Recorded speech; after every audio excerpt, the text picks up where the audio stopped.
नमस्कार, ये आकाशवाणी चंडीगढ़ है। अब आप रतिका से प्रादेशिक समाचार सुनिए। देश भर में आज हिंदी दिवस मनाया जा रहा है। प्रधानमंत्री नरेंद्र मोदी ने हिंदी दिवस के अवसर पर देशवासियों को बधाई दी है। एक सोशल मीडिया पोस्ट में श्री मोदी ने आशा व्यक्त की कि हिंदी भाषा राष्ट्रीय एकता और सद्भावना के सूत्र को मजबूत करती रहेगी। केंद्रीय गृह मंत्री अमित शाह ने हिंदी दिवस की बधाई देते हुए अपने संदेश में कहा कि हिंदी दुनिया के सबसे बड़े लोकतंत्र भारत में भाषाओं की विविधता को एक सूत्र में पिरोती है। उन्होंने कहा कि हिंदी एक लोकतांत्रिक भाषा रही है और इसने विभिन्न भारतीय भाषाओं और बोलियों के साथ साथ कई वैश्विक भाषाओं का भी सम्मान किया है और उनकी शब्दावली, वाक्य और व्याकरण के नियमों को अपनाया है। गृहमंत्री ने विश्वास जताया कि हिंदी सभी स्थानीय भाषाओं को सशक्त बनाने का माध्यम बनेगी। हरियाणा के मुख्यमंत्री मनोहर लाल ने कल मुख्यमंत्री शहरी आवास योजना के लिए पोर्टल का शुभारंभ किया। इस दूरदर्शी पहल का उद्देश्य आर्थिक रूप से कमजोर हर वर्ग के सिर पर छत सुनिश्चित करना है। इस पोर्टल के माध्यम से योजना का लाभ पात्र व्यक्तियों तक आसानी से पहुंच पाएगा। चंडीगढ़ में संवाददाता सम्मेलन को संबोधित करते हुए मुख्यमंत्री ने कहा कि प्रधानमंत्री आवास योजना के सकारात्मक परिणाम से प्रेरित होकर सरकार ने हर परिवार के लिए आवास की गारंटी के लिए दृढ़ रुख अपनाया है। उन्होंने कहा कि इस प्रतिबद्धता के कारण मुख्यमंत्री शहरी आवास योजना पोर्टल की शुरुआत की गई है।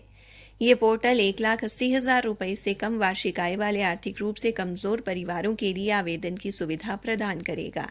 उन्होंने कहा कि इस योजना के तहत पंचकुला, गुरुग्राम, सोनीपत और फरीदाबाद में फ्लैट बनाए जाएंगे, जबकि अन्य शहरों में भूखंड और फ्लैट दोनों विकल्प उपलब्ध होंगे। ये योजना हरियाणा शहरी विकास प्राधिकरण द्वारा लागू की जाएगी ताकि आवास कॉलोनियों में आवश्यक सुविधाएं सुनिश्चित की जा सकें।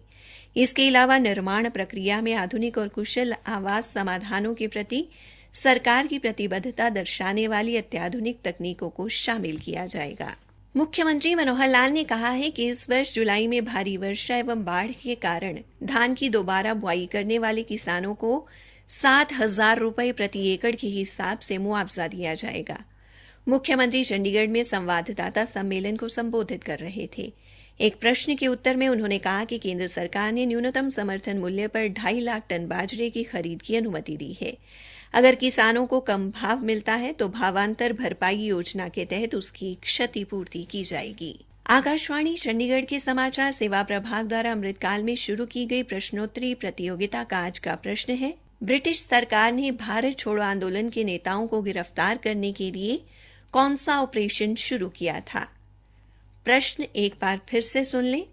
ब्रिटिश सरकार ने भारत छोड़ो आंदोलन के नेताओं को गिरफ्तार करने के लिए कौन सा ऑपरेशन शुरू किया था? अपने उत्तर newsaircht@gmail.com पर तुरंत मेल करें। कल पूछे गए प्रश्न का उत्तर है, महान स्वतंत्रता सेनानी गोविंद वल्लभ पंत को हिमालय पुत्र के नाम से जाना जाता है और उन्हें ये नाम देश के प्रथम प्रधानमंत्री जवाहरलाल नेहरू द्वारा दिया गया था। इस प्रश्न का सही उत्तर देने वाले हमारे विजेता हैं पंजाब के लुधियाना से अमित कालिया।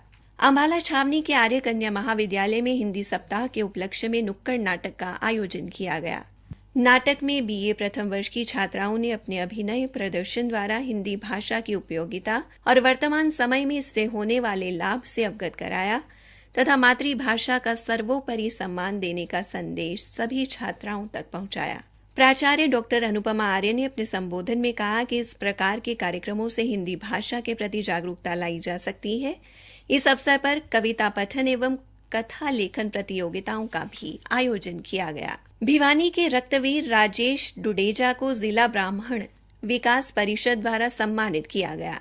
स्थानीय जनप्रतिनिधि मोहित चौधरी ने उन्हें मानव सेवा पुरस्कार प्रदान किया और कहा कि राजेश डुडेजा युवाओं के लिए प्रेरणा स्रोत है, जो लोगों की जिंदगी बचाने के लिए 117 बार रक्तदान कर चुके हैं। इसी के साथ ये समाचार बुलेटिन समाप्त हुआ।